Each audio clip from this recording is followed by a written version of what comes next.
Hey UConn Nation, it's KK Arnold here. If you're looking for the latest UConn women's basketball content, go subscribe to Listen Up to Phil and Ryan. Go Huskies! Phil and Ryan, listen up. Thank you for everyone who is staying up this late to join us for the game recap earlier today. The UConn Huskies are victorious once again. Final score, Ryan, 79-44. Connecticut over Georgetown. There's a lot to like in this game. And I'll tell you what, Ryan, I would not like to be the team who plays the UConn Huskies. I think you said it in the last check-in, who faces them after UConn loses because they like to turn it up even a notch more, whether that's a Big East team or not, after they go on to lose a game. So you hardly ever see that 2, 3, 4 game losing streak, right? So very incredible job done by today. Some quick takeaways for me, Ryan. I did see highlights from the game. Unfortunately, you and I did not see it, but we caught highlights from it. In this game, I liked how Ali Zabel for UConn and Morgan Shelley had a big impact early in this game. I really like that. Some good steals, strong, nice layups, fast break points, right? And they made a great one of the announcers made a great comment about how Sarah Strong was held out a lot in that Notre Dame game due to the fouls.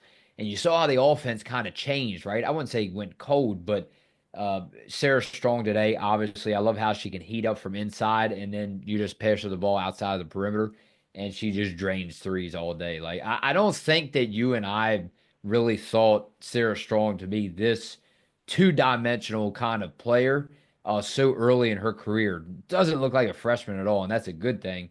But Ryan, the way that she runs this offense, and it's like we're talking about Paige Bueckers 2.0, right? Because just the style, once you remove Sarah Strong out of the game, it's just different. And I don't know if you and I ever expected to talk like that as soon as they recruited her, as soon as she came to UConn, rather.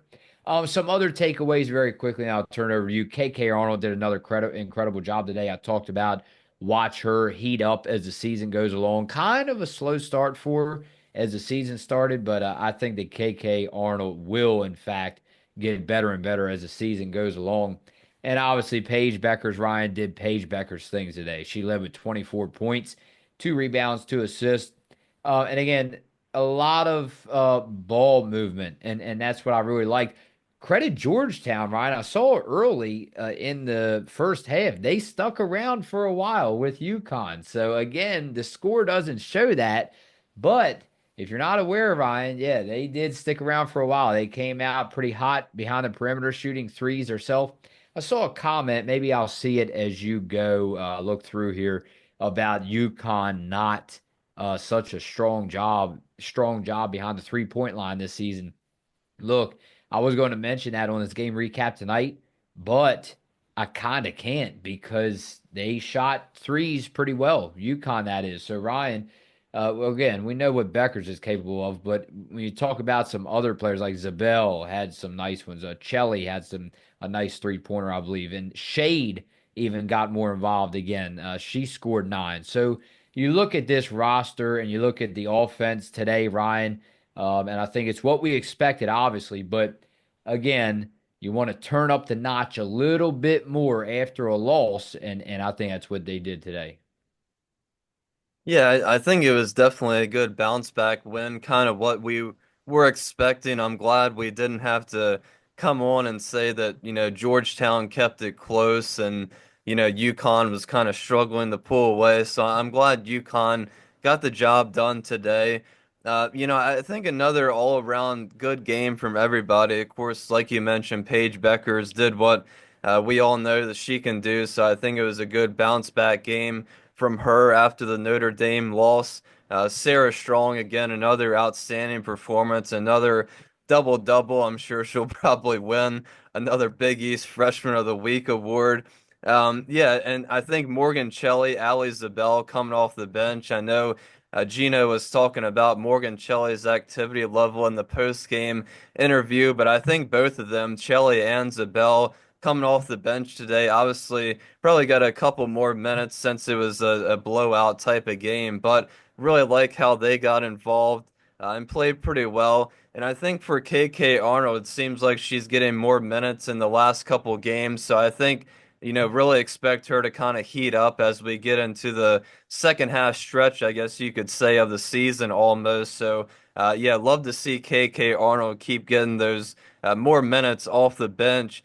I think UConn as a whole didn't really turn the ball over as much as the last game, so that was also good to see. And I think limiting Kelsey Ransom, she only had 7 points for Georgetown, Mm. so that was something that I liked as well. I think we got so accustomed the last couple of years of having a type of player like Nika Mule who always just shut down the opposing team's leading scorer every single game.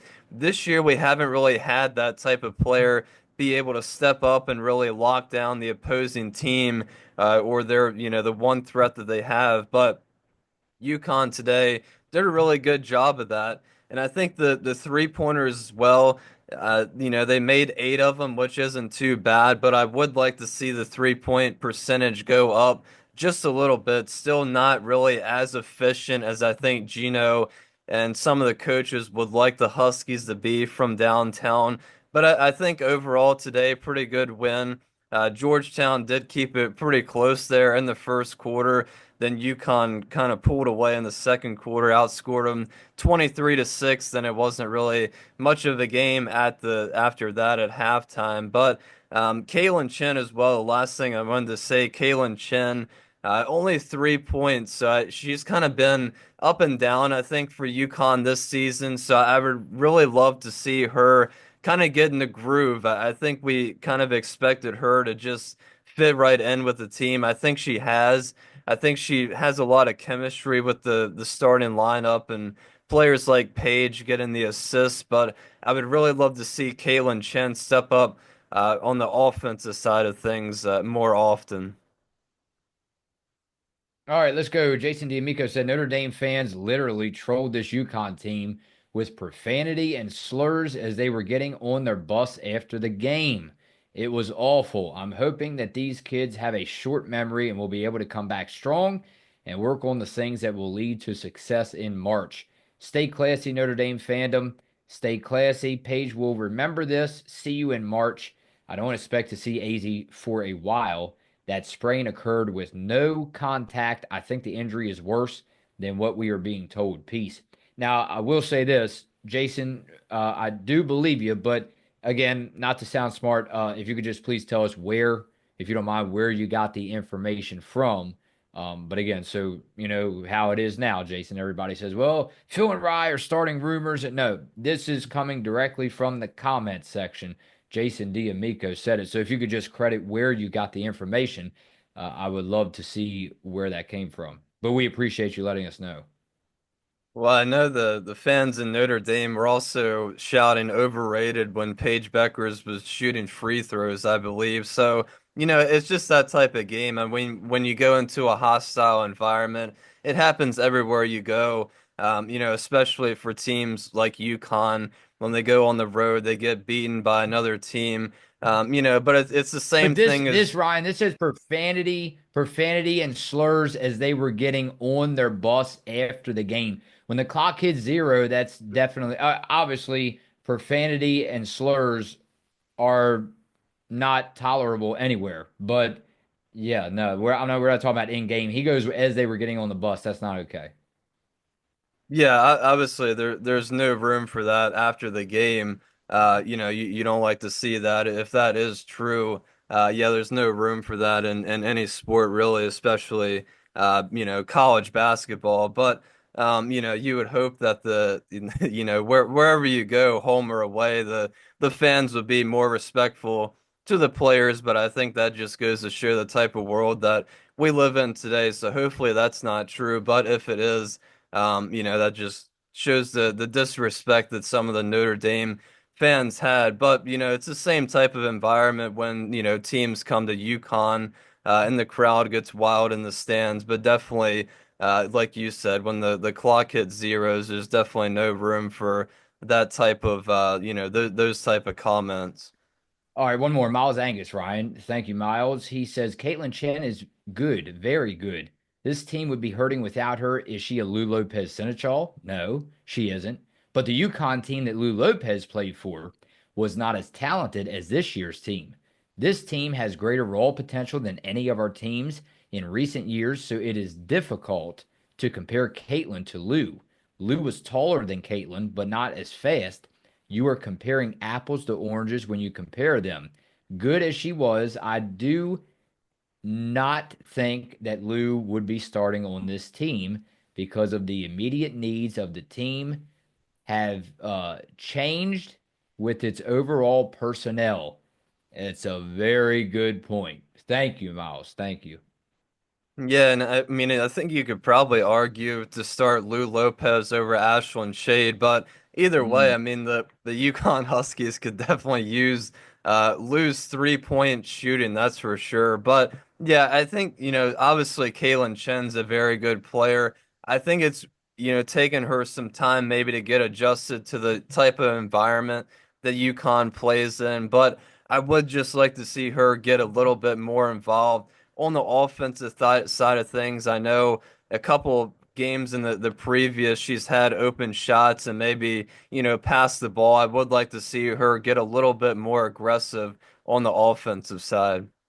All right, Ryan, let's get some quick sleep. And whether they're catching this video tonight or tomorrow on your drive to work, whether you're on Interstate 91, 95, or 291 driving up Connecticut, Ryan, as we will be pretty soon this Friday, we take the flight up. All right, let's start announcing it so they know. We would love to see your smiling faces this weekend as Ryan and I are gearing up, packing our bags, headed to Hartford. Ryan, I will see you tomorrow for a very quick turnaround as we have a last check in coming up on Listen Up.